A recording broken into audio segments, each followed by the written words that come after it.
আসসালামু আলাইকুম রহমতুল্লাহি ওয়া বারাকাতুহু। সুপ্রিয় দর্শক মণ্ডলী, আজকে আমরা জানব হযরত মুসা আলাইহিস সালামের ইসলামিক ইতিহাস। হযরত মুসা আলাইহিস সালাম ইসলামের ইতিহাসের একটি গুরুত্বপূর্ণ এবং সম্মানিত নবী।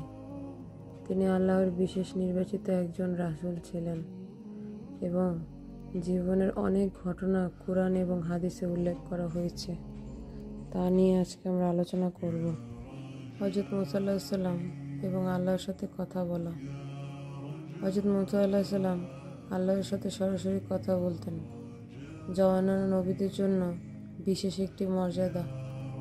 কোরআনে উল্লেখ আছে যে হযরত মুসা আলাইহিস সালাম একবার আল্লাহর কাছে বলেছিলেন, হে আল্লাহ, আমাকে এবং আমার ভাই হারুনকে ক্ষমা করো এবং আমাদের কাজের মধ্যে সহায়তা দাও। এছাড়া হাদিসে এসেছে যে আল্লাহ তাআলা মুসা আলাইহিস সালামকে বলেছিলেন, হে মুসা, আমি তোমাকে কথা বলার জন্য বেছে নিয়েছি, তুমি আমার প্রতি ভরসা রাখো। সহিহ মুসলিম বুখারী শরীফ থেকে আরও জানা যায় যে হযরত মুসা আলাইহিস সালাম এবং ফেরাউন ফেরাউনের শাসনকালে তার নিকট আল্লাহর বার্তা পৌঁছাতে গিয়েছিলেন। আল্লাহ তাকে ফেরাউনকে ইসলামের পথে আহ্বান করার জন্য প্রেরণ করেন এবং হাদিসে এসেছে যে ফেরাউন আল্লাহর বার্তা গ্রহণ না করে উল্টো হযরত মুসা আলাইহিস সালামকে হুমকি দিয়েছিলেন। ফেরাউন বলেছিলেন, তুমি আমার সাথে কথা বলেছ, আমি তোমাকে হত্যা করব। কিন্তু হযরত মুসা আলাইহিস সালাম নিবিড়ভাবে আল্লাহর নির্দেশ পালন করতেন এবং বললেন, আমি তোমার কাছে আল্লাহর বার্তা পৌঁছাতে এসেছি আর আমি ভয় পাই না। হযরত মুসা আলাইহিস সালাম এবং আল্লাহর সাথে কথা বলা। হযরত মুসা আলাইহিস সালাম আল্লাহর সাথে সরাসরি কথা বলতেন, যা অন্যান্য নবীদের জন্য বিশেষ একটি মর্যাদা। কোরআনে উল্লেখ আছে যে হযরত মুসা আলাইহিস সালাম একবার আল্লাহর কাছে বলেছিলেন, হে আল্লাহ, আমাকে এবং আমার ভাই হারুনকে ক্ষমা করো এবং আমাদের কাজের মধ্যে সহায়তা দাও। এছাড়া হাদিসে এসেছে যে আল্লাহ তাআলা মুসা আলাইহিস সালামকে বলেছিলেন, হে মুসা, আমি তোমাকে কথা বলার জন্য বেছে নিয়েছি, তুমি আমার প্রতি ভরসা রাখো। সহিহ মুসলিম বুখারী শরীফ থেকে আরও জানা যায় যে হযরত মুসা আলাইহিস সালাম এবং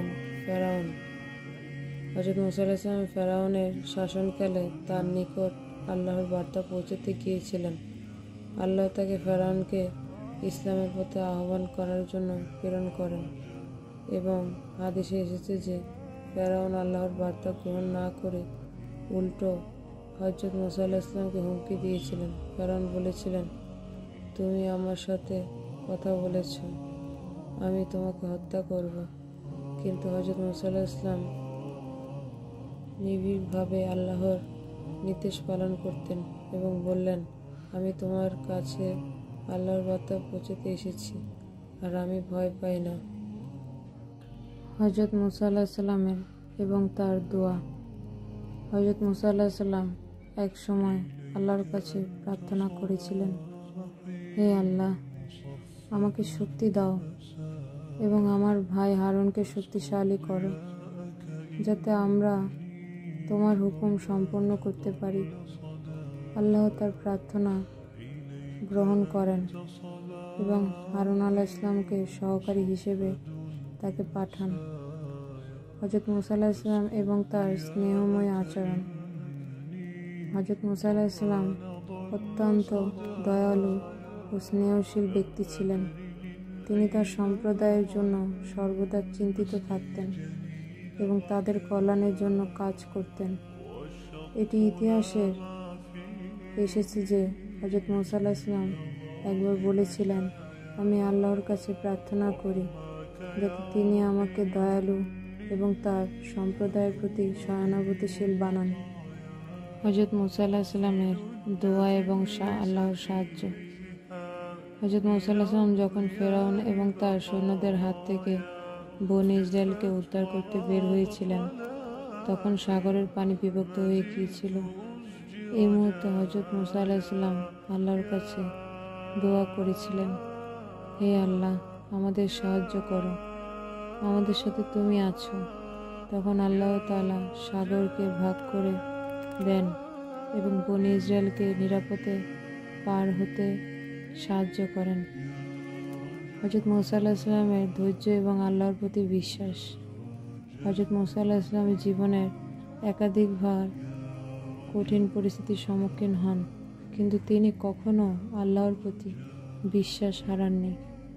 কোরআনে উল্লেখ আছে যে তিনি বারবার আল্লাহর হুকুম মেনে চলেছেন।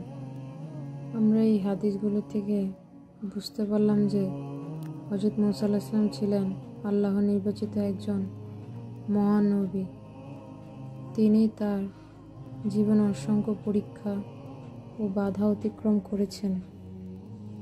তিনি নিজের সম্প্রদায়ের জন্য আল্লাহর পথে কাজ করেছেন এবং তাদের দিক নির্দেশনা দিয়েছেন।